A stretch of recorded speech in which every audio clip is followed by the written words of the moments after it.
Everybody has a story, and every story needs to be heard. On this podcast, we are talking with each member of the General Conference Leadership Council. I'm your host, Alyssa Truman, and this is ANN Profiles.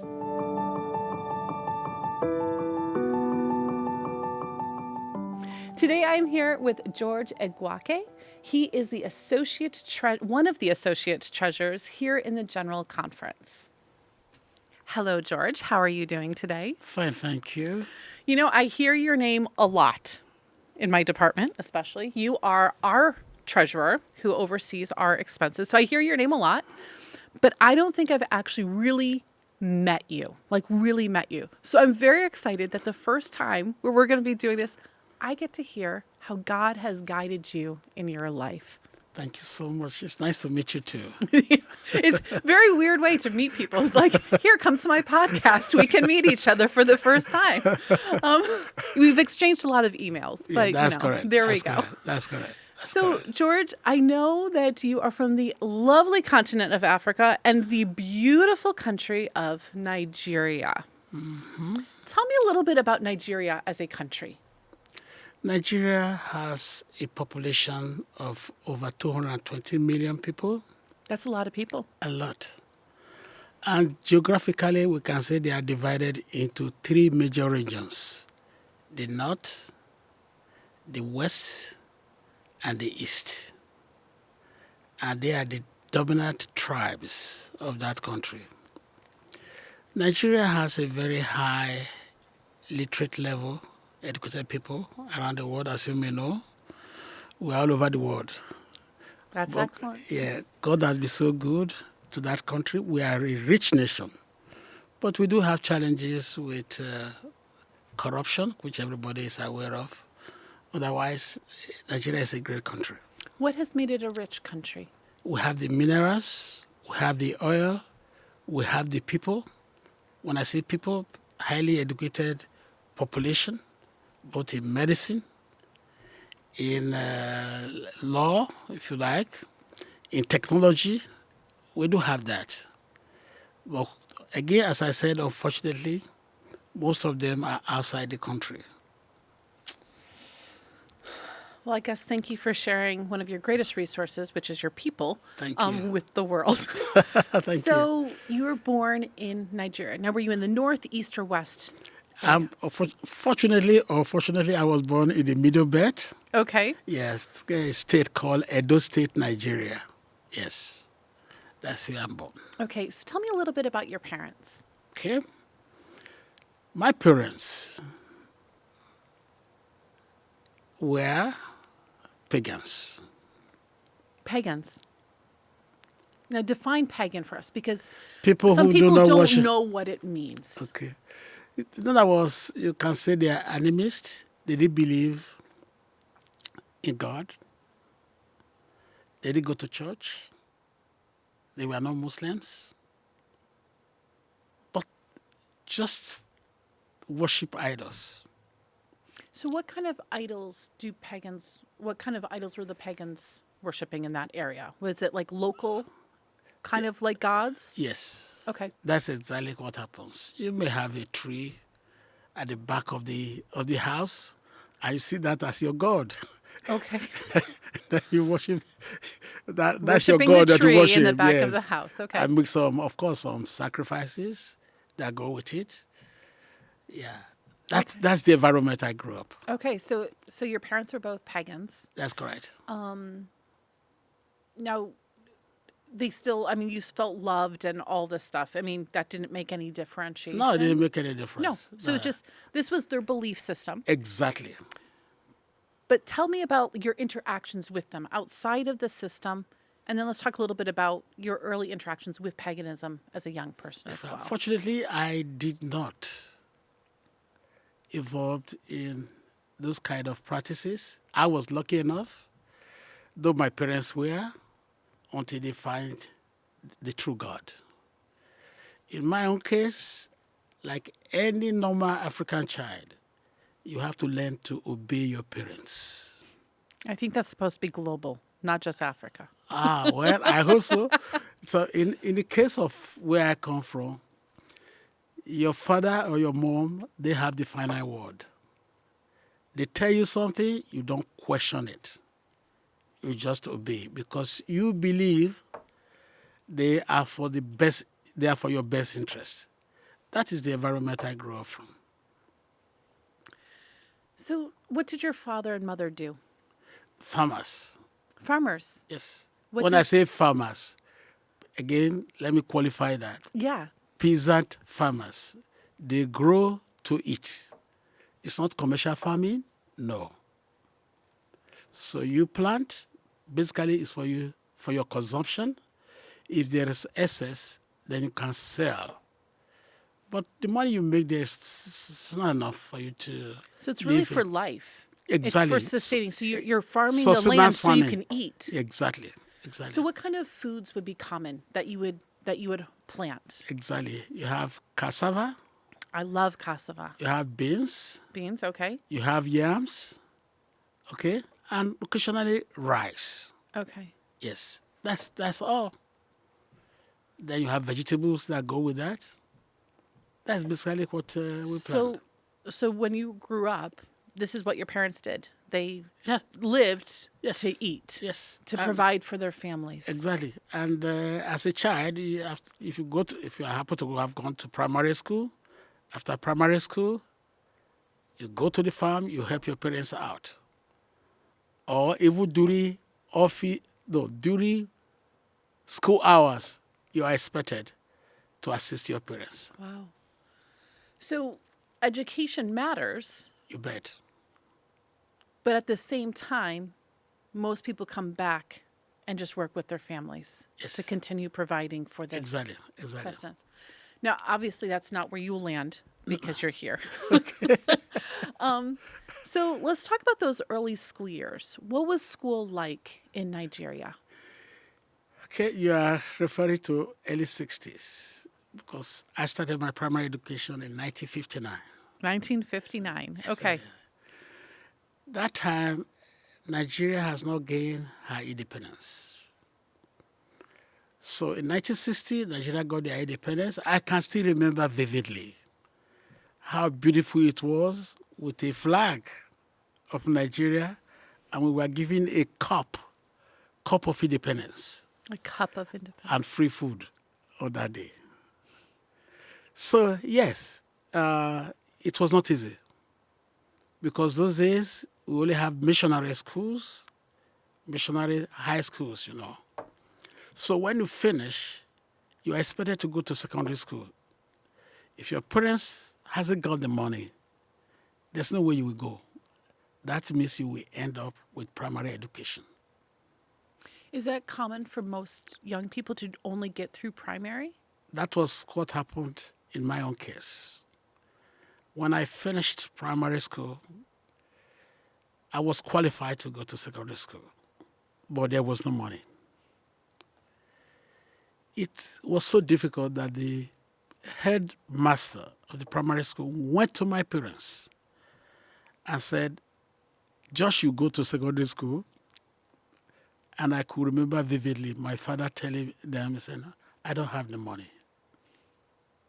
He asked him, go and borrow. Wow. So my father went out into this cooperative. When I say cooperative, it's not like what you have today. These are age groups that contribute some money. It was to go in there. And when he went there, he did ask. What they told him was, if we give you this loan, how are you going to pay? And that was the end of it. Wow. I think for most of us globally, we don't understand that. Free education is everywhere. Yet there are many places still in the world where education is not free and it's not available. Maybe based on your gender, based off of your socioeconomic background. Because I know that you don't only have a primary degree now. So how did you end up being able to get into secondary education? Yes. What happened was this. When I finished my primary education, I have to assist my parents for 4 years in the farm. That was tough. I knew I did not belong there. So what happened? There was a pastor, a Seventh-day Adventist pastor, who was transferred to my village. My headmaster talked to that pastor that I have a student who's qualified to go to secondary school, but there was no money. So that pastor said, I would like this man to leave the village where I was born and live with another Adventist as a houseboy. So I left my village in 1969, went to the western part of Nigeria, and lived with a man as a houseboy. What is a houseboy? Houseboy is someone you pay to live in your house and do some chores, like cutting the lawn, cooking, and cleaning. So that's what I did. So, was there an Adventist church in your home community growing up? Because you said That's pastor was correct. trans. So there was an Adventist church presence. Yes, there was an Adventist presence. Your parents are pagan. Were they still pagan at this point? Okay, that's another story. Okay, all right. Because I'm curious how, because Yes. obviously now we're having these interactions with Seventh-day Adventism. Exactly. What happened was that it was on a market day. Here you have markets, you go to Walmart and whatever. In those days, it's 4 days. Every 4 days, there's a village market day. So, as I told you, my father was a pagan. My mother was. So my father called me in on that market day. He said, son, I'd like you to go to a church. A church down the road. He didn't know the name.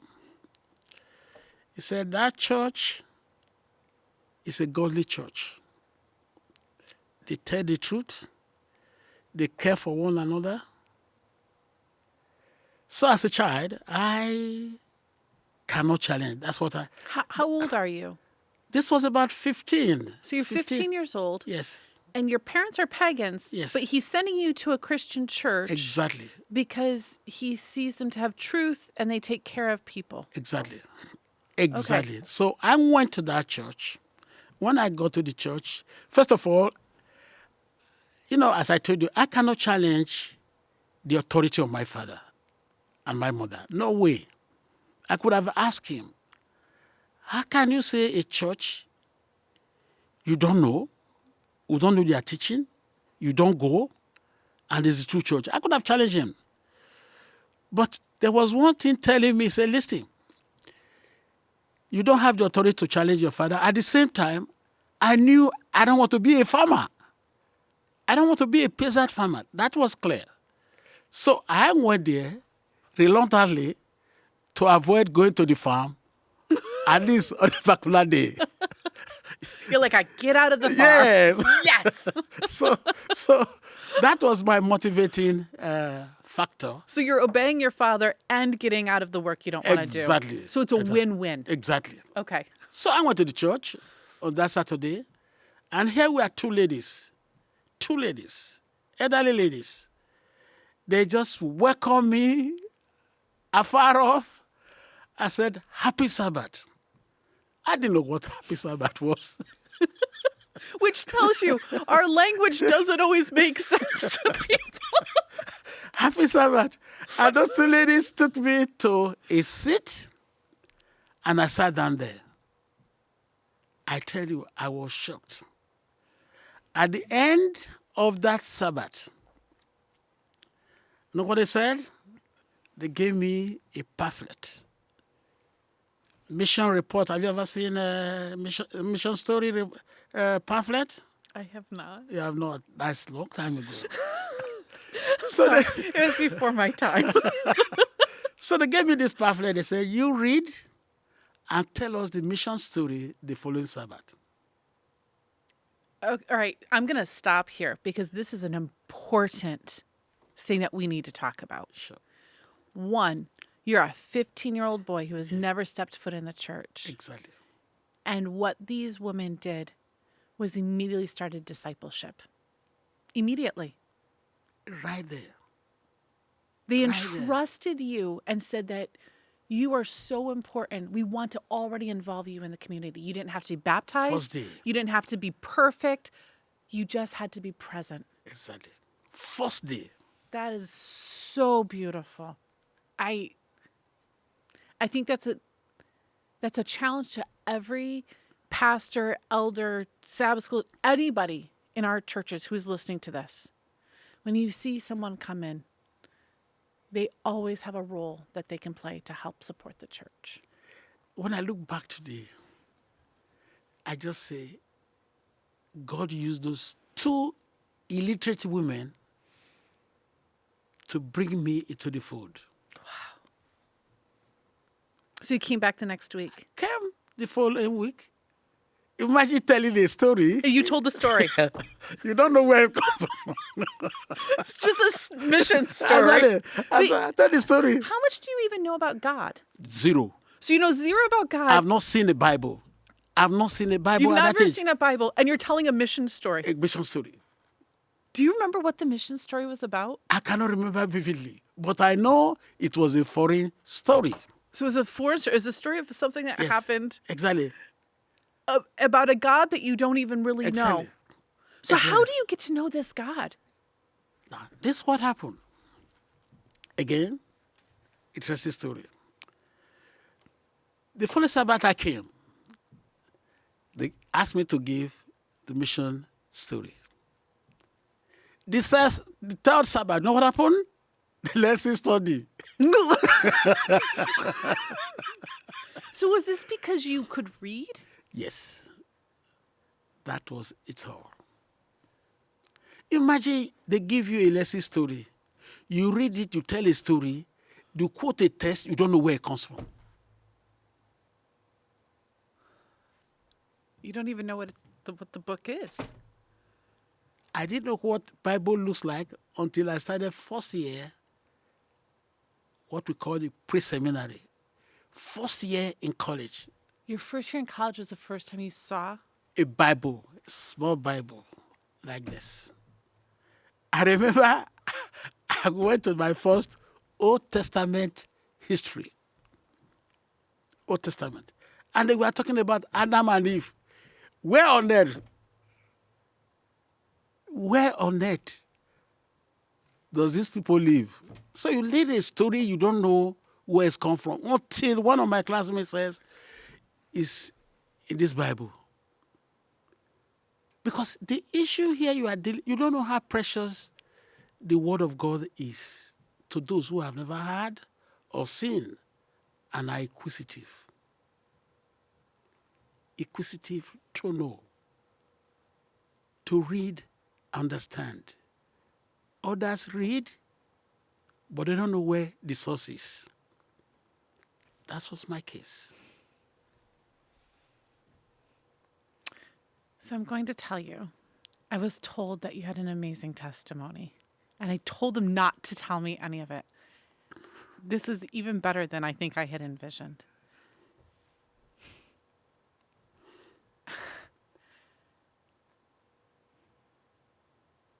There is a God who saw you. There is a God who saw you, and he needed you. And he put two little old ladies in a church. And he entrusted you with his word when you didn't even know what it was. It's incomprehensible. Sorry, I'm actually struggling with this because what I see is such a beautiful thing. I see this God of love wanting so much to reveal himself to you. And a church that embraces you. And it is exactly what God has called his people to do. See, little things count when it comes to the salvation of souls. They did not preach. They did not visit. Just mere love. So if you go to my little church today and you are talking of honest people, they know what that church is. If you think of a church, little as it is, people that have come out of that little church and where they are, both in Nigeria and outside Nigeria, you will not believe it. Because that church is identified as people of the truth. So when did you become a Seventh-day Adventist? It was 1970. So 1 year approximately after you I moved out of the village. Okay, so you moved out. So you were attending the church when this new pastor comes. Exactly. And then he finds you this position. Exactly. And while you are there Yes. in Western, was it Western Nigeria? Western Nigeria. Yep, I'm trying to remember this story. At Babcock University. Okay, Now. Babcock University. Yes. To go to secondary school. That's it. What makes you decide to become a Seventh-day Adventist?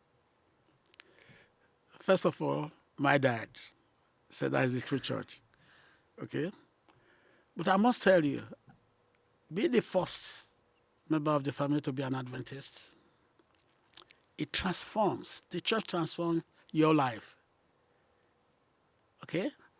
So my mother accepted the truth, was baptized.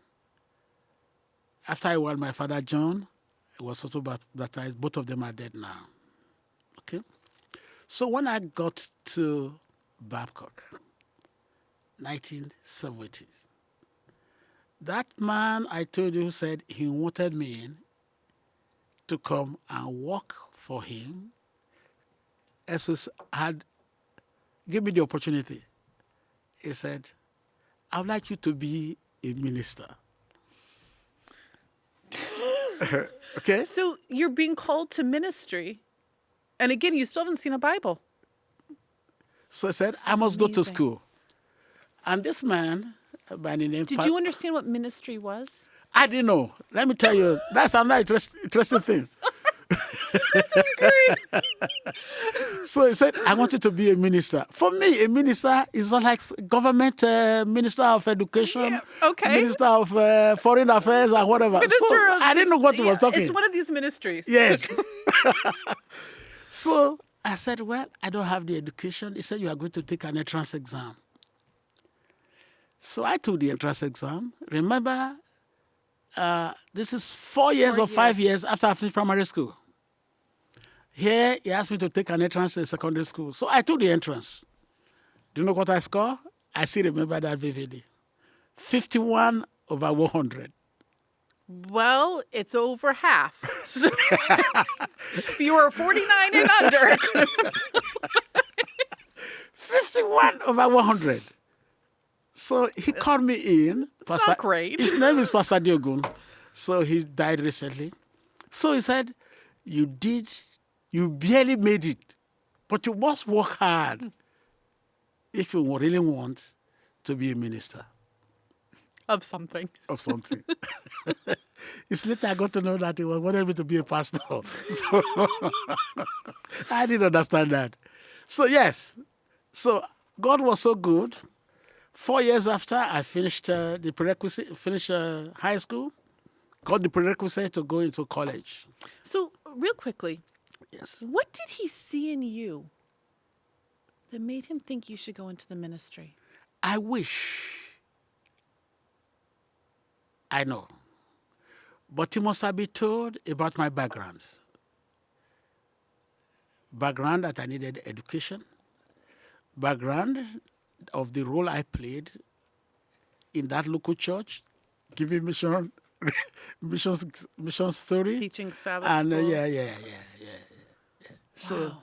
so that was it. So he saw in you something that you didn't even understand yet. Very intriguing. Okay.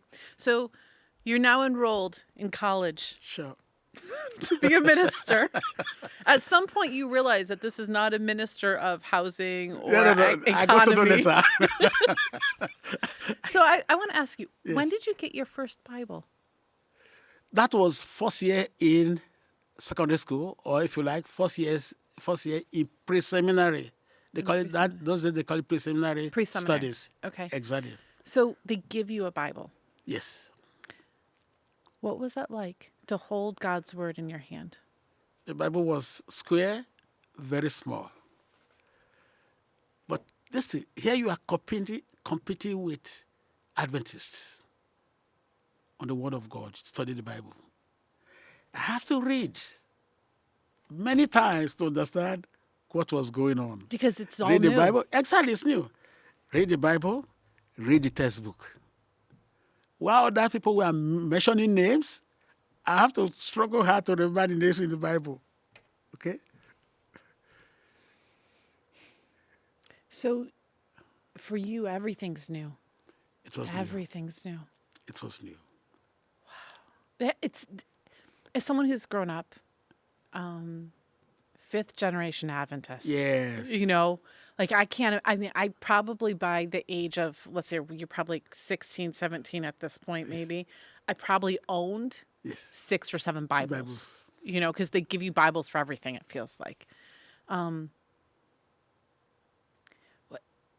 What do you remember what was your favorite thing about, like, when you had the Bible? What was one of your favorite stories, or what was the emotional connection that you had with it? You see the Bible, you treat like with decency, with holiness that is involved. You put it by the pillow when you go to bed. You know it was a holy word of God. Okay? So you handle it carefully, preciously. You have that regard for it. And most likely when you pray for your newfound God. Let's talk about prayer, because that would be a new thing too. Exactly. Did you ever struggle with how to pray? Because, like, sometimes it could feel very ritualistic. And I'm not sure if, like, in the beginning, maybe that's kind of how it felt, like you're just, doing this thing. Yes. Because that's an evolution in a relationship when all of a sudden it becomes less ritual and talking to your best friend. How was prayer for you? Okay. As I told you earlier, I stayed with a guardian, and this man prays. We pray every morning. Play the piano. He's a pianist, so it was also always a joy. In the morning, we worship as a family. In the evening, we worship as a family. Okay, so I came into a Christian family that pray every morning and evening. I enjoy that. They ring the bell in the morning, you are there. The piano will even wake you up. Okay? So I grew up an ideal family when I moved out of the village. Okay? And I think that spiritual nourishment was a source of strength in my own development. So, yeah, in terms of prayer, after 4 years staying with him, you must be sound. You must be sound. All right, so you are in pre-seminary. Yes. Let's talk about seminary. Okay. Tell me about your seminary years, because apparently now you're going to become a pastor. Another miracle. After 4 years of pre-seminary, we took what we call GED. It's an American exam. Okay. So that exam, we were 11 students qualified to take that exam. I was not the most brilliant, not the second, not the third, But 3 of us passed that exam, passed the 5 papers.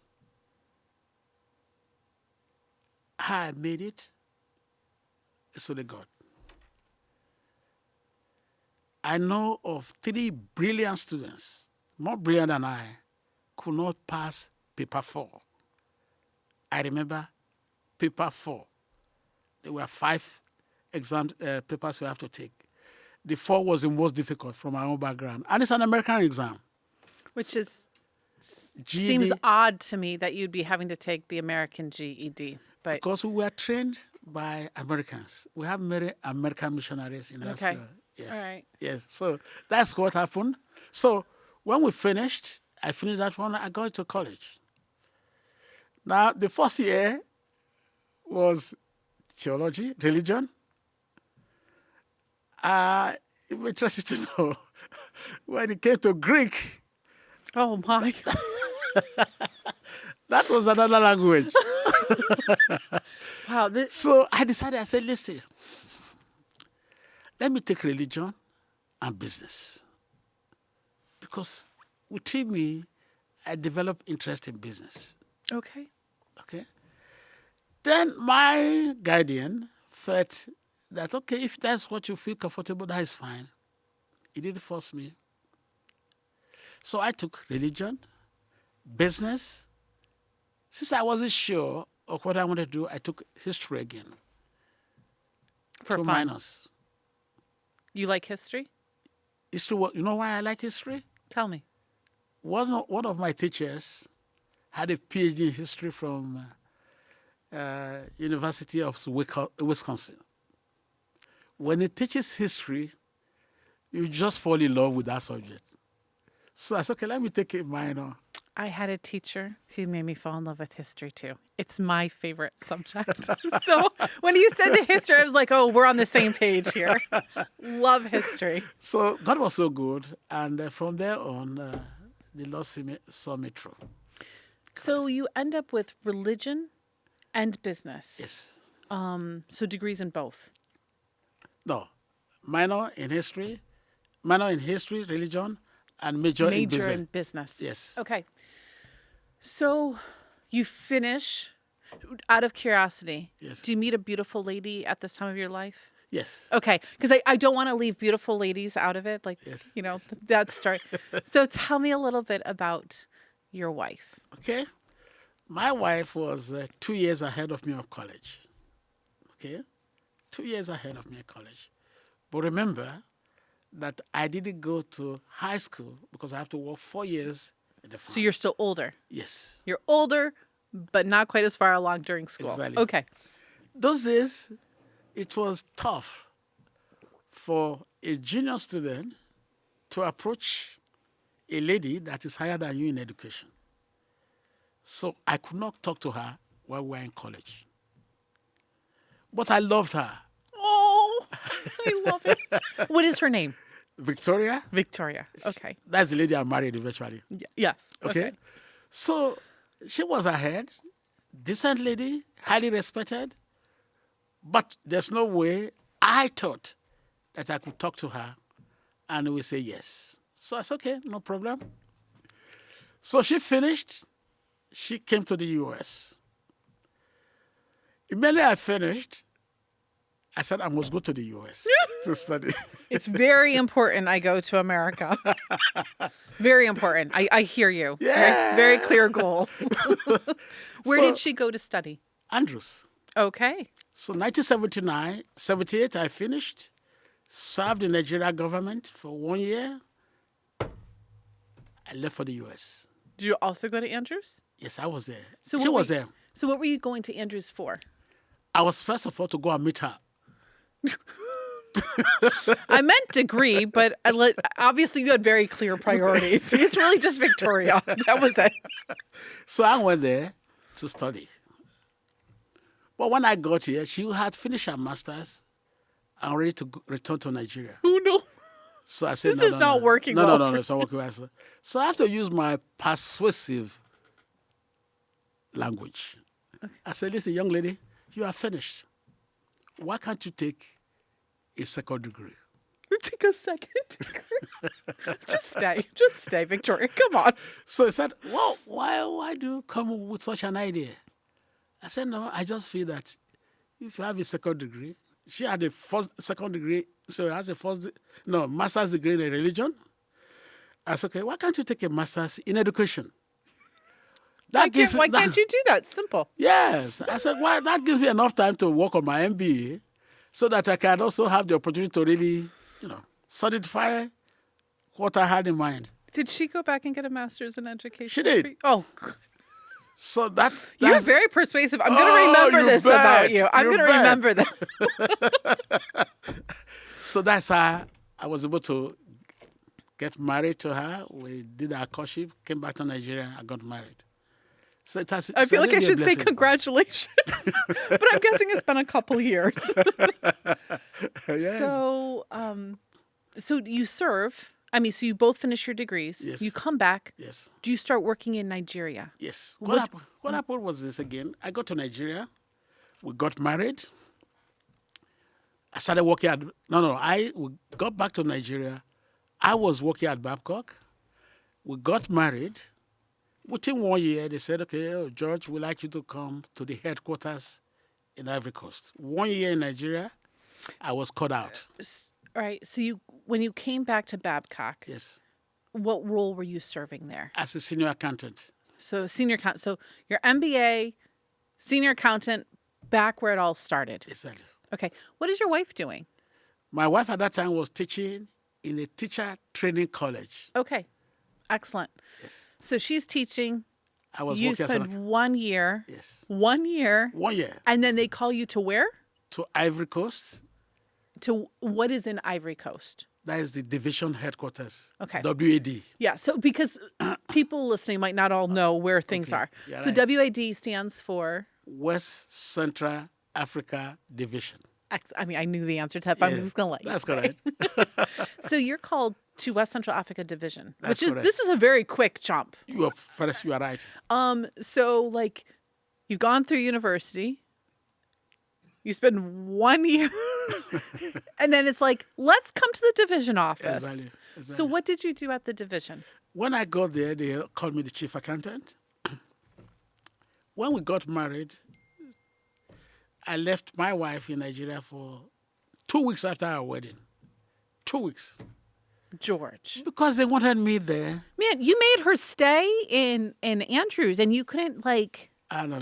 I'm sad. We must come back home.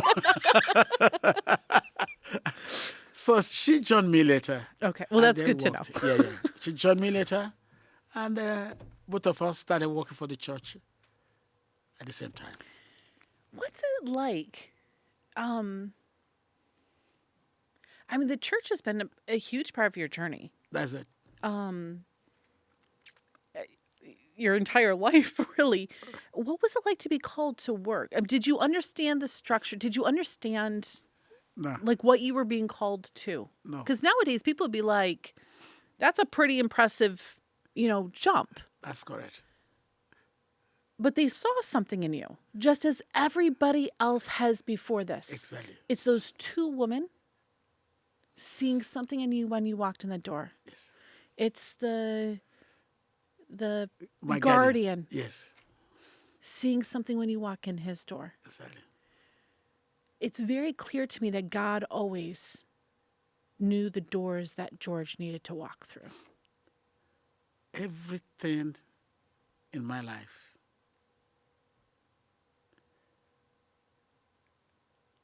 I just leave it in the hands of God.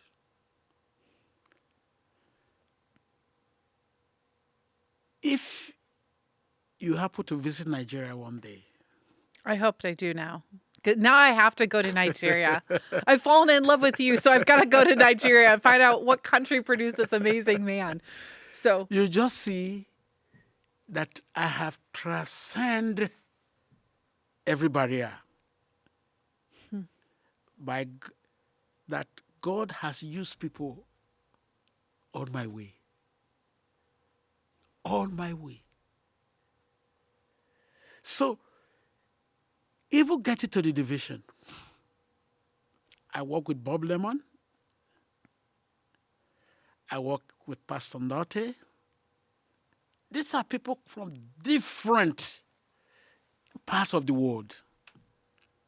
So at times I wonder, what did they see in me that I do not know? I think many of us feel that way. So when I see any challenge, my wife always reminds me, be calm. You will overcome this. Be calm. And that has been my experience. What were some of the biggest challenges you faced when you went to the division offices? In fact, when I went to WAD, I would say they took care of me. I did not face any challenge working there because it was a multicultural environment. People from the Philippines, people from Europe, people from America, and the rest of Africa. A wonderful family. Wonderful family. The first challenge I think I had was in 1999. Though I left Abidjan to Cameroon, at that time I was the youngest union treasurer in the entire division. So you leave the division offices. Yes. How long did you serve at the division? That was 1982 to 1987. 5 years. So 5 years. So then in 87, you go to Cameroon. Cameroon. And I Okay. served there too. And so what do you do in Cameroon? I was a union treasurer. Okay. And this is where you have your first challenge. Yes. That's what you're saying. Okay. Yes, yes. So what happened was they asked me to lead the division office, go there and serve. The challenge was, one, I was the youngest union treasurer in the entire division. Two, I had some associates, one from Ghana, one from US, and one from the Philippines. I was the youngest among them. Okay? So you have to navigate those cultural environment. It appears that you're also one of the only people in the area that's from Africa.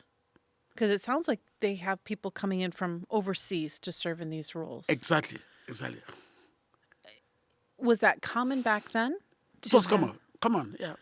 So you're actually also showing the abilities of what African brothers and sisters can do to the world. At that time, I did not realize that. Let me tell you. Because sometimes we don't realize it, but in Exactly. actuality, this is what's happening. Exactly. You're building people's confidence that Exactly. that you can do the work. Yes. I was seeing it that, listen, I'm serving God before man. Amen. That always drives me. Whatever I do, I say, listen, it's not just about the work. You are serving God first. When you put that into your perspective, okay, you will see your way brighter. If I'm serving God and you that I'm talking to today, I must see something good in you. It comes naturally that this is a daughter of God. So when I was working, we have those people from different cultures and everything. I know if I do good to you, you also do good to me. You do good to any Egwakhe you may hear. You get what I'm saying? Mm-hmm. Because the church, I soon learned that the church is a family. And as I worked there, those days it was 6 countries making up that union. So if you mess 6 up, countries make up one union. exactly. So if you mess up, it will go round. Well, it's also, I mean, I think most people, again, we don't understand the big global picture. Yes. You know, we've been brought up in our little bubbles. That's dealing with multicultural things Exactly. because every country has their own cultures. Exactly. So there's a lot of things that you're You have to wrestle with it. juggling. Exactly. It's not just this very, I mean, not that it's ever simple and straightforward dealing with people, but you have all these extra nuances Exactly. that are being put onto you. Yes, exactly. So you must learn to walk, learn to respect, learn to be humble, okay, really in this kind of multicultural environment. And with God's help, I was able to succeed in, in that difficult situation. So I really give glory. That is where I first, in fact, the current president was the secretary of the division when I was sent to Cameroon. Okay. And I remember he made a statement. He may not realize this now. He said, George, I know you can do the job, but I do not know whether you can face the challenges of that union. And I remember, because he knew that place was tough. But that also tells me, knowing that where I'm going is going to tough, is going to pray for me. And I remember before he left the division to the GC, he said, George, Who was this? Ted Wilson. Okay. He did pray for me.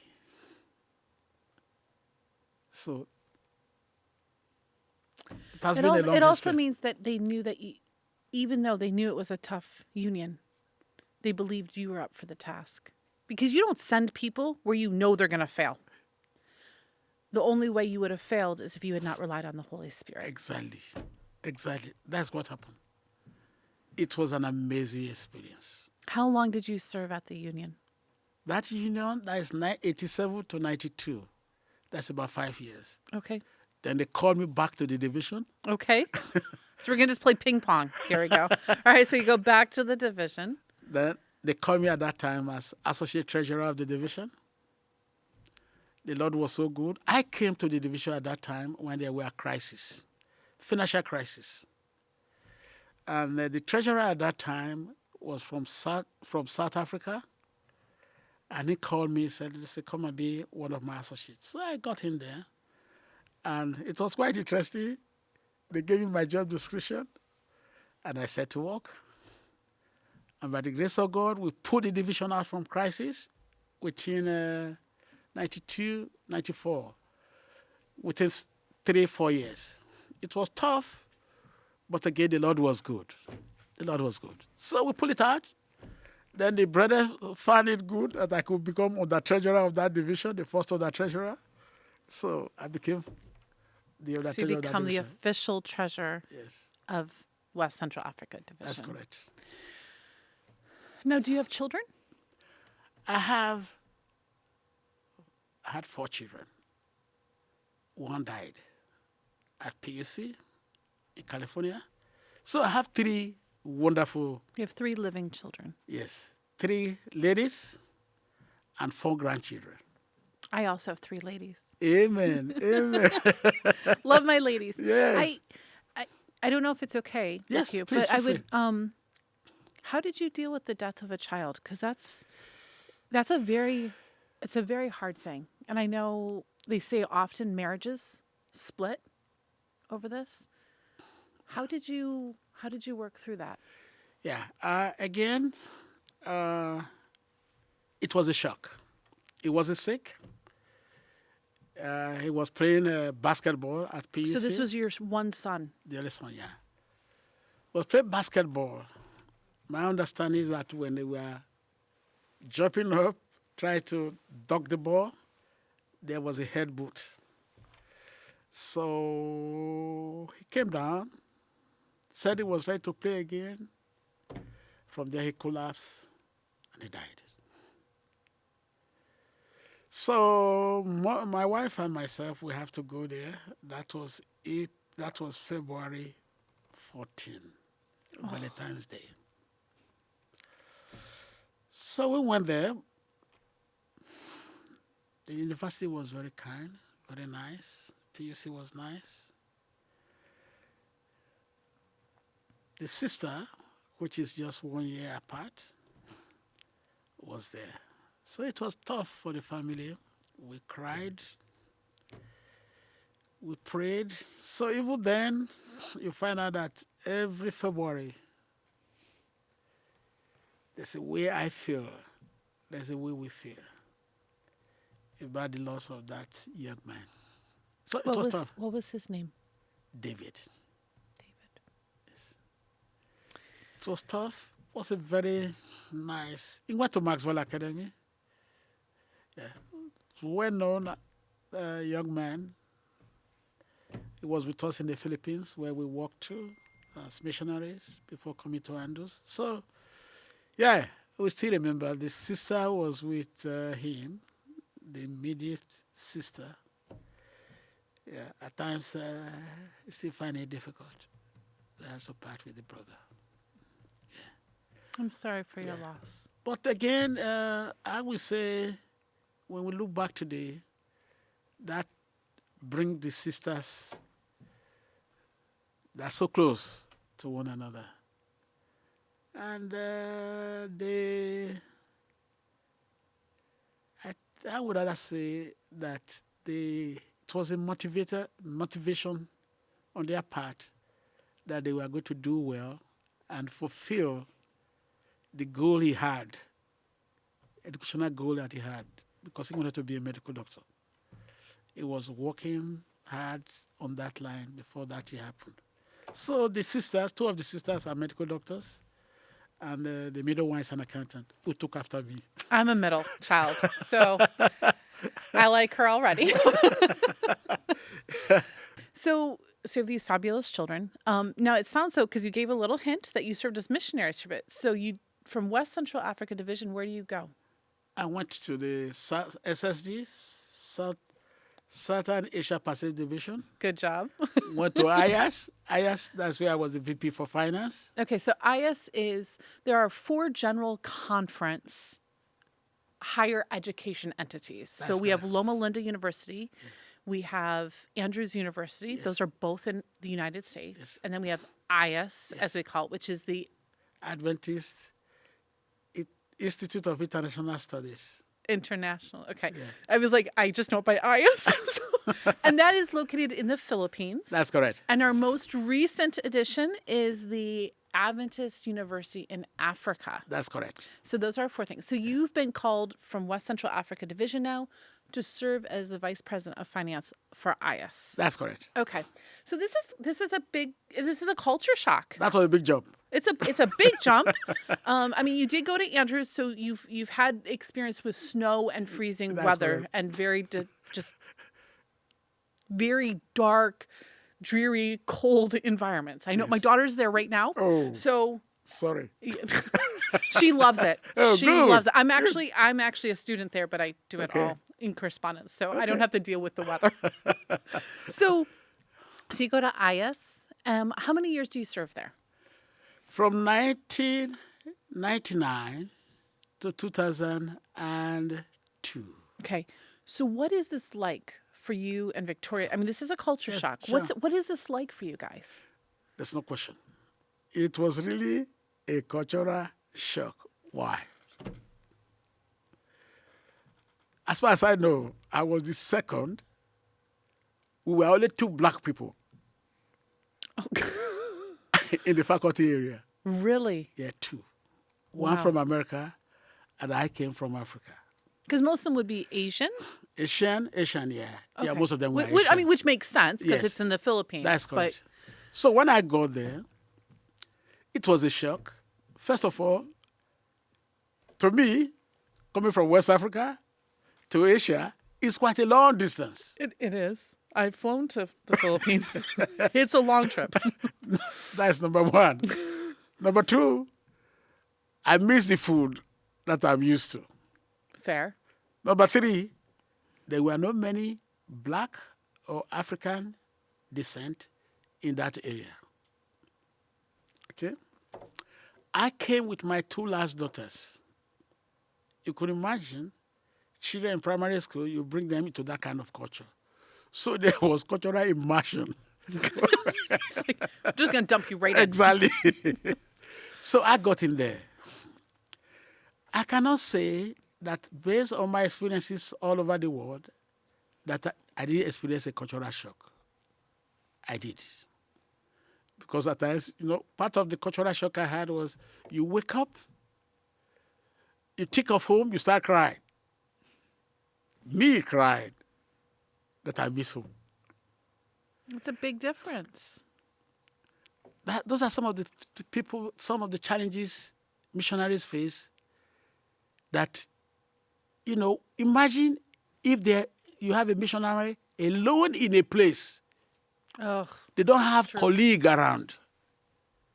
So I had that shock. I could not wait for 1 year to take my annual leave. So I have to go around 9 months. It is after I've gone and come back that I really say, yes, I've come to stay. But I must tell you, I don't know if I should say this, the Filipinos are very lovely people. They are. They are. They welcome me because I've worked with fellow Filipinos in West Central Africa. So before I got there, they knew I was coming. So as for that very one, I was at home. I was at home. So it was more just mentally having to shift yourself to like, this is where I am. This Exactly. is home. Yes. Because home is where we make it. But, Exactly. when we live in this place that it's, whether it's with our position or with our location, whatever it is, that this isn't who I am, this isn't where it leaves you in this space that's uncomfortable. Exactly. We have to be willing to say, this is my role. Exactly. This is my home. Exactly. Exactly. So you serve in IS for a Yes, while, but yes. then it sounds like you go to Andrews? Now after that, Yes. I went to SSD as the division treasurer. Okay, so you go to, you're the division treasurer now Yes, for yes, SSD. yes. So you really just love Philippines now, so you're just going to hang out at the division. In fact, that one again was rather strange. Jan Paulsen, the former president, came one day to see the president of the university.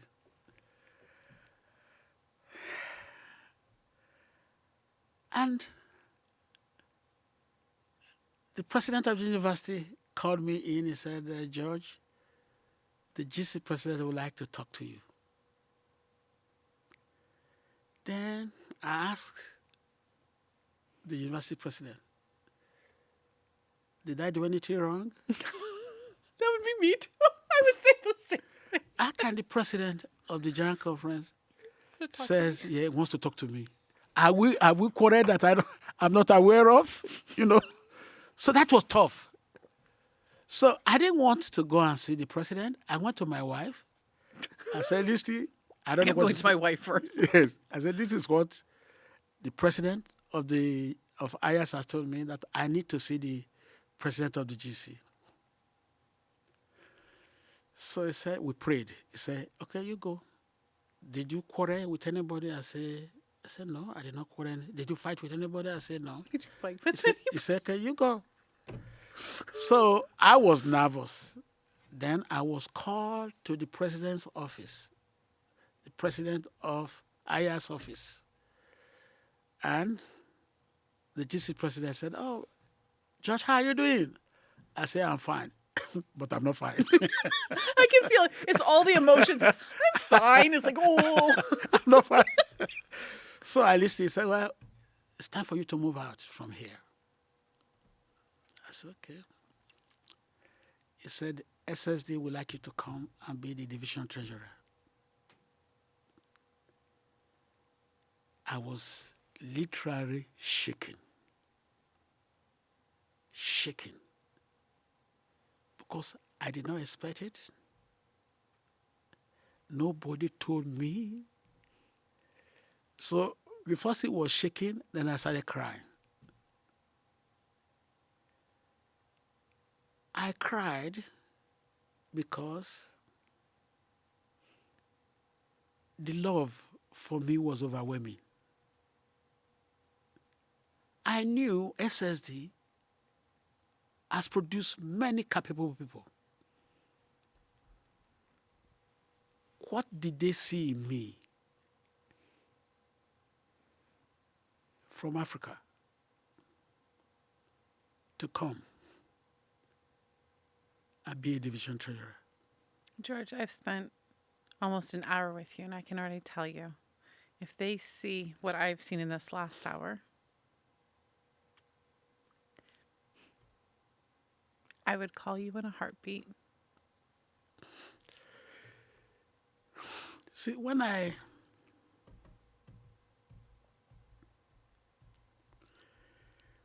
see how God has used people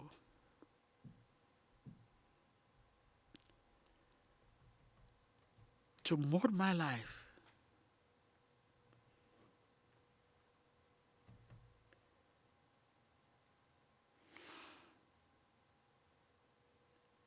it's just unbelievable. Unbelievable. So how long do you serve at SSD?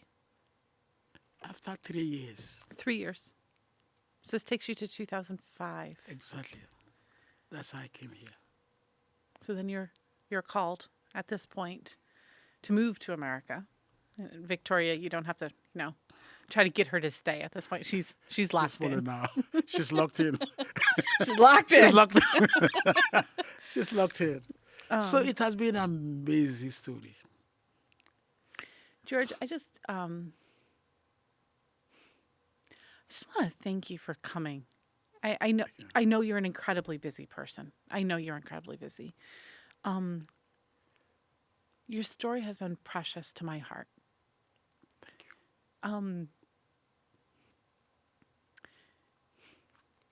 There's so many things that I hear that I'm hoping that all of our listeners, it'll resonate with them. I see in you a humility and a love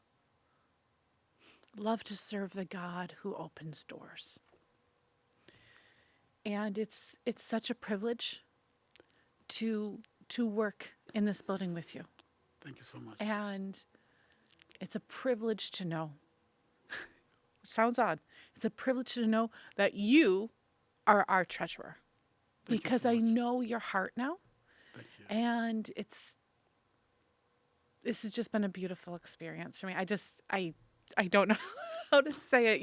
You've made me cry a few times. We've laughed hysterically a few times. It's been all the emotions here. So I just want to thank you for joining me. Thank you so much. Please continue to pray for me. I do. Actually, I pray for you every morning. Thank you so much. Thank you. I started something and I'm going to continue this. I want to actually challenge you. After you've done watching this episode, we've heard a lot about George and doors that were opened to him. And they were by members who saw something in somebody.